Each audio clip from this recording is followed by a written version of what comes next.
오늘 제 설교 제목은 이겁니다.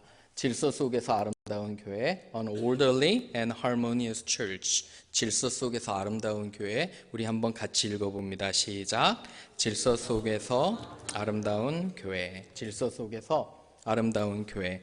깊은 어두움과 고요함이 가득 메운 밤바다를 엄청난 몸집이 큰 군함이 여유롭게 물살을 가르며 달려갑니다. 겉으로 보기에도 엄청난 크기와 화력은 무시무시합니다. 함장은 이 배를 지휘하며 밤바다를 자랑스럽게 항해하고 있습니다. 그런데 먼 곳에서 희미한 불빛 하나가 보입니다. 이쪽으로 오는 것 같습니다. 그래서 이 함장은 즉시 부하 선원을 시켜서 메시지를 보냅니다. 선원이 그 불빛을 향해 신호를 보냅니다. 남쪽으로 10도 비켜서 운행하라. 이렇게 보냈습니다. 그런데 바로 그 불빛에서 답장이 옵니다. 무선으로 당신들이 북쪽으로 10도 틀어서 운행하시오. 이렇게 얘기를 합니다. 이 말에 함장이 굉장히 화가 났습니다. 그리고 부하 선원을 시켜 다시 신호를 보냅니다. 너희가 10도 남쪽으로 틀어라. 나는 미 해군 소속 사성 장군인 함장이다. 그러니까 반대편에서 다시 신호가 옵니다. 당신이 10도 북쪽으로 틀으시오. 나는 3등 항해사입니다. 라고 합니다. 이번엔 정말 머리 끝까지 화가 나서 함장이 세 번째 마지막 경고를 합니다. 남쪽으로 10도 틀지 않으면 발포하겠다. 우리는 군함이다. 라고 합니다. 그런데 반대쪽에서 수신이 옵니다. 당신이 북쪽으로 10도 틀으시길 바랍니다. 나는 등대입니다. 뭐가 오를까요? 누가 들을까요? 저는 이 예화를 여러분에게 몇 번 들려드렸어요, 전에도. 근데 하지만 이 이야기를 생각할 때마다 저는 하나님의 말씀을, 우리의 삶을 자꾸 돌아보게 돼요. 얼마나 많은 경우에 우리는 하나님의 말씀을 나에게 맞추려고 하는지. 여러분 그런 경험 없으세요? 나를 정당화시키기 위해서 하나님의 말씀을 내가 이용하는 거예요. 근데 그게 아니에요. 하나님의 말씀은 등대와 같아서 우리 마음대로 조종하는 게 아니라 우리가 하나님의 말씀을 따라가야 돼요. 아멘인가요? 그죠? 우리가 아름답고 질서 있는 교회를 만들기 위해서는 분명한 성경의 기준을 이렇게 두어야 돼요. 그래서 아침에 우리가 열심히 공부하잖아요. 하나님의 말씀을 열심히 공부하고 그 반석 위에 둘 때 우리는 아름다운 교회를 만들 수가 있어요. 제가 항상 여러분께 드리는 얘기지만 우리는 큰 교회를 원치 않아요. 하나님께서 부흥을 허락하시면 좋지만 우리는 큰 교회를 원하는 게 아니라 작아도 강한 교회, 서로 사랑하고 질서 있는 교회, 배려하는 교회가 더 멋있는 교회예요. 그렇지 않나요? 그죠? 그래서 오늘도 말씀 세 가지로 여러분과 제가 한번 이 말씀을 나눠보기를 원합니다. 질서가 있는 교회는 첫 번째, 상대방에 대한 배려가 있는 교회예요. A harmonious church has considerate church members who love others. 1번 읽어볼게요. 시작. 질서가 있는 교회는 상대방에 대한 배려가 있는 교회입니다. 영어 표현으로 considerate예요. 남들을 나의 입장보다 더 먼저 주는 거. 말씀 한번 보세요. 먼저 두는 거예요. 26절에 여러분 성경 가지고 계시면 한번 보시기 바랍니다. 제가 정말 맞는 이야기를 하는지 여러분들 꼼꼼히 따져보셔야 돼요. 26절 보세요. 형제들아 어찌할까 너희가 모일 때에 찬송하는 사람도 있대요. 맞죠? 우리 프레이즈 팀 감사하죠. 그죠? 프레이즈 팀 감사하고 특송 감사하죠. 찬양하는 사람도 있고 말씀을 뭐 하는 사람도 있어요? 가르치는 사람이 있어요. 성경 공부 리더들 참석해 주셔서 감사하고, 계시는 하나님의 말씀 선포해요. 저 같은 사람들 방언으로 기도하고 통역으로도 하는 사람이 있는데 보세요. 모든 것을 뭐를 세우기 위해서 한다고 그러죠? 덕을 세우기 위해서. 덕은 영어로 edify예요. buildup이에요. 상대방을 격려하고 세워주는 거예요. 그런데 여러분들과 저의 은사가 아무리 뛰어나도 상대방이 낙심하고 상대방이 용기를 잃어버리면 하지 말라는 거예요. 사도 바울은 너무너무도 분명해요. 아무리 영적 은사가 있어도 상대방을 세워주고 사랑하지 않으면 하지 말라는 거예요. 너무너무 분명해요. 여러분들 영적으로 뛰어나다고 자기가 주장하는 사람들 제일 조심해야 돼요. 왜 그러냐면 그거는 다른 사람들을 세워주는 게 아니에요. 27절 보세요. 방언을 말하려거든 두세 사람이 하고요. 통역할 사람이 있어야 돼요. 28절 보면 제가 지난주에 말씀드렸어요. 통역하는 자가 없으면 교회에서는 뭐 하래요? 방언은 잠잠하라는 거예요. 하지 말라는 거예요. 그리고 언제 하냐면 자기와 하나님께 그죠? 자기 혼자 기도하는 거예요. 왜 그러냐면 다른 사람들이 알아듣지 못하니까. 29절 한번 보세요. 예언하는 자는 둘이나 셋이나 같이 말을 하고, 예언이라는 건 지난주에 말씀드렸어요. 특별히 뭐 미래를 점치는 게 아니에요. 하나님의 말씀을 선포하는 거예요. 하나님이 나에게 주신 은혜를 나누는 건데, 이거를 할 때 어떻게 하냐면 31절 보세요. 너희는 모든 사람으로 배우게 하고 모든 사람으로 권면을 받기 위해 어떻게 하래요? 하나씩 돌아가면서, 그죠? 사람들의 그런 어떤 은혜를 나누는 것을 지혜롭게 순서에 따라서 질서 있게 하라는 거예요. 예언은 특별한 게 아니에요. 여러분들과 저에게 주신 하나님의 말씀을 내가 일주일 동안 살고 다른 사람에게 나누는 것이 우리가 하는 거예요. 그래서 서로 상대방을 배려하고 사랑하는 우리가 되기를 주님의 이름으로 축원합니다. 빌립보서 우리가 잘 아는 말씀이에요. 외우세요. 우리 한번 읽어볼게요. 시작. 아무 일에든지 다툼이나 허영으로 하지 말고 오직 겸손한 마음으로 각각 자기보다 남을 낮게 여기고 각각 자기 일을 돌볼 뿐더러 또한 각각 다른 사람들의 일을 돌아보아 나의 기쁨을 충만하게 하라. 영어 표현을 보세요. Do nothing out of selfish ambition or vain conceit. 아무것도 다툼이나 허영으로. 여기 왜 이게 나오냐면 내가 자랑하려고 그래요. 교회에서 내가 무엇인가 하니까 보이려고 해요. 여러분들이 안 보여도요 하나님 알고 계세요. 그거 믿으시나요? 여러분들의 충성하는 거 하나님이면 족하잖아요. 저는 어쩌면 사람들의 칭찬이 더 무서울 수도 있어요. 왜 그러냐면 사람들이 잘했다고 칭찬하면 진정 하나님의 은혜가 없는 거예요. 깊은 은밀한 중에 하나님이 참 잘했다고 칭찬하는 게 훨씬 낫잖아요. 그죠? 훨씬 나은 거예요. 묵묵히 하나님 정말 쓰시는 분들은 묵묵한 사람. 교회 돌아보면 부족한 게 너무도 많아요. 여러분 한번 보세요. 그죠? 많죠? 우리 교회도 부족한 거 많아요. 그런데 어떻게 좋은 교회를 만드냐면 묵묵히 내가 그 부족한 부분을 감당하는 거예요. 시끄럽게 불평하는 것이 아니라 내가 감당하면 되잖아요. 이런 은혜가 있어야 돼요. 지난주에 옥스포드라는 데를 내려갔었어요. 제가 미시시피. 영국 옥스포드 아니에요. 여기서 한 1시간 20분 떨어진 옥스포드 미시시피에 내려갔는데 왜 내려갔냐면 한 여자 집사님이 아들 추도 예배를 드렸어요. 아들을 낳았는데 33년 동안 잘 키우셨는데 그 아들이 태어나면서부터 선천성 장애가 있었어요. 33년 동안 휠체어 생활했어요. 그리고 그 순간순간 집사님 너무너무도 힘드셨는데 추도 예배하면서 항상 집사님 저에게 이런 얘기를 해요. 목사님, 제가 참 돌이켜보면 우리 아들에게 더 잘해줬어야 되는데 못한 게 많다고 저한테 이렇게 말씀하시는. 그런데 거기에 있는 그 옥스포드 교회의 10명 자매들이 우리 집사님 보면서 너무 잘하셨다고, 나는 집사님 때문에 힘이 된다고, 33년은 아들을 이 땅에서 살다가 어쩌면 사람들이 보기에 무의미한 삶을 사는 것 같은데 이 어머니한테는 아들이 너무너무도 중요한 거예요. 그래서 저도 저희 어머니 생각하면 참 많이 마음이 아프더라고요. 잘하시고. 그런데 여러분, 이 여자 집사님이요 아들만 잘 키운 게 아니라 교회에 어떤 다툼이나 여러 가지 있을 때 정말 사람들을 잘 돌보셨어요.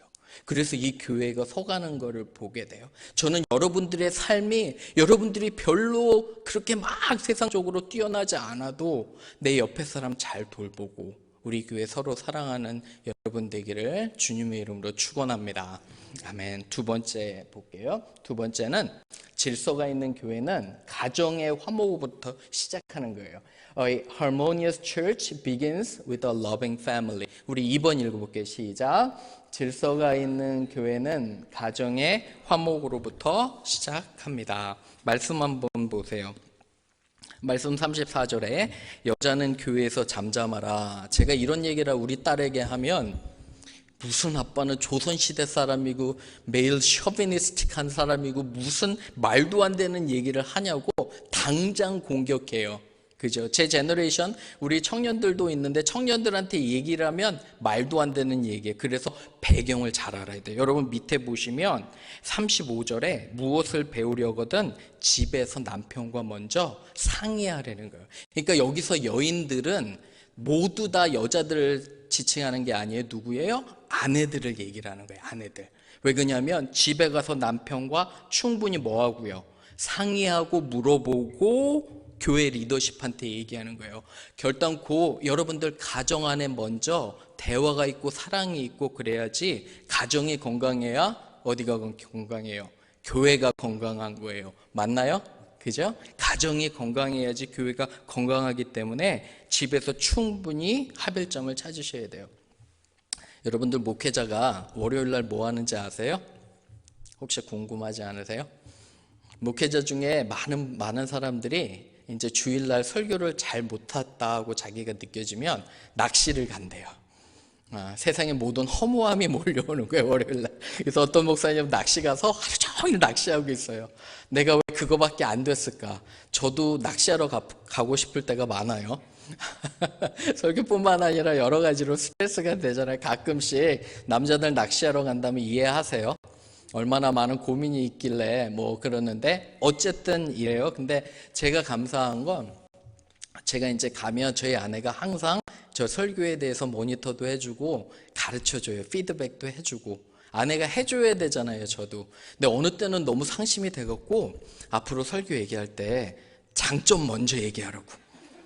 단점만 얘기하면 내가 너무 낙심이 되니까 장점 한두 가지. 여러분들 남편에게 뭔가 얘기할 때 칭찬 먼저 해주세요. 그죠?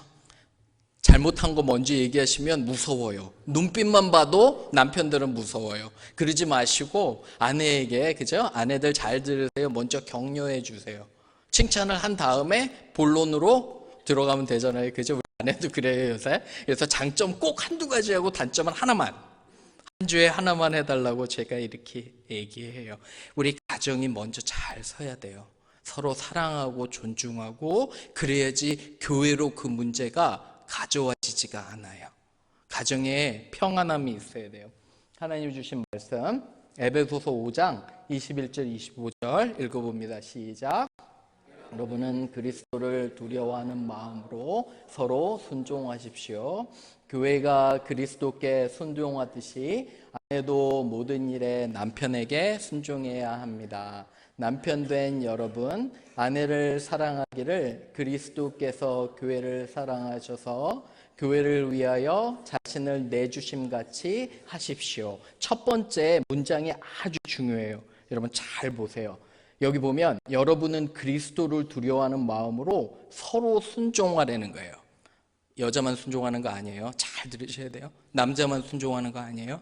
하나님께 먼저 부부가 하나님의 말씀으로 순종이 돼야 돼요. 이해하시죠? 그죠? 이게 첫 번째 원칙이에요. 하나님의 말씀으로 먼저 순종이 된 다음에 그 다음에 아내는 남편을 존중하고요. 남편은 아내를 희생적으로 사랑해야 돼요. 남편들도 내가 희생하지 않고 내가 아내를 진정 사랑하지 않으면서 나만 따르라고요? 안 따라요. 누가 따르겠어요? 여러분 같으면 따르겠어요? 아니에요. 그죠? 보여지지 않는 희생적인 사랑이 남편에게 있으면 아내한테 얘기 안 해도 따라와요. 그죠? 그러한 귀한 가정을 만드는 저와 여러분 되기를 주님의 이름으로 축원합니다. 아멘. 세 번째 갑니다. 질서가 있는 교회는 그래서 성경이 항상 기준이 되는 거예요. Church members should follow the Bible as their principle. 3번 읽어봅니다. 시작. 질서가 있는 교회는 항상 기준이 됩니다. 37절 보세요. 37절 보시면 만일 누구든지 자기를 선지자나 혹은 신령한 자로 생각하거든 내가 너희에게 편지하는 이 글이 주의 명령인 줄 알고 잘 들으라는 거예요. 여러분 여기 보시면 자기를 선지자로 신령하다고 생각하는 사람이 있대요. 영적으로 교만한 사람이 있다는 거예요. 고린도전서 1, 2장에 그죠? 영적으로 교만한 사람들이 있는데 이런 사람들을 조심하고 이런 사람들을 따르는 건 뭐냐면 성경적인 기준으로 따르는 거예요. 고린도전서 이 고린도 교회에 네 그룹이 있었어요. 여러 가지 네 그룹이 갈등을 하는데 첫 번째는 창립 멤버들. 나는 창립 멤버야. 그래서 얼마나 프라이드가 있는지 몰라요. 창립 아무것도 아니에요. 그죠? 그런데 그렇게 지키고 있어요. 또 한 그룹은 뭐냐면 베드로 그룹, 전통. 나는 유대인의 전통을 따른 자야. 이런 그룹이 있었고요. 또 한 그룹은 아볼로를 좋아하는 교육을 잘 받은 그죠? 하이 클래스의 사람들이 있었어요. 딴 사람들을 무시했어요. 마지막으로는 예수파. 뭐냐면 내가 예수님을 나만 잘 믿는 것 같이 착각하는 사람. 이렇게 갈등했던 거예요. 제일 위험한 그룹이 뭐예요? 내가 영적으로 뛰어났다는 거예요. 여러분 혹시 여러분의 삶에서 내가 자매님을 위해서 내가 형제님을 위해서 기도했는데 하나님이 이렇게 하시래. 정말 조심하셔야 돼요. 왜 그러냐면 하나님은 그 사람을 이용할 필요가 없으세요. 여러분과 하나님 사이에는 단 정말 한 분, 예수님밖에 없는 거예요. 아멘인가요? 그죠? 예수님을 통해서 우리는 왕 같은 제사장이기 때문에 그런 사람들 조심해야 돼요. 그죠? 그런 사람들, 제가 가끔 여러분 위해서 기도하는데 진짜로 느껴지는 건 요새 이리 때 안에 여러분들의 양을 보내는 것 같아요. 이단뿐만 아니에요. 분별하지 못하기 때문에 얼마나 그리고 멤피스는 지역 자체가 제가 15년 살았는데 서로 끌고 당기고 마치 비즈니스 하는 것 같아요. 제가 비즈니스가 잘못됐다는 게 아니에요. 교회는 여러분 사업장이 아니에요. 여러분들은 고객이 아니에요. 귀한 하나님의 자녀들이잖아요. 그죠? 서로 밀고 땡기는 거 없어야 돼요. 그냥 그 공동체에서 신앙 잘 하도록. 그래서 저희의 원칙은 뭐냐면 여러분 절대 전도할 때 다른 교회 열심히 다니고 있으면 얘기하지 마세요. 열심히 다니세요. 그 교회 좋은 교회입니다. 하세요. 아멘. 그죠? 그리고 믿지 않는 자를 전도해야 돼요. 다른 교회에 만약에 어떤 얘기를 해서 그 사람이 오면 기뻐요? 안 기뻐요?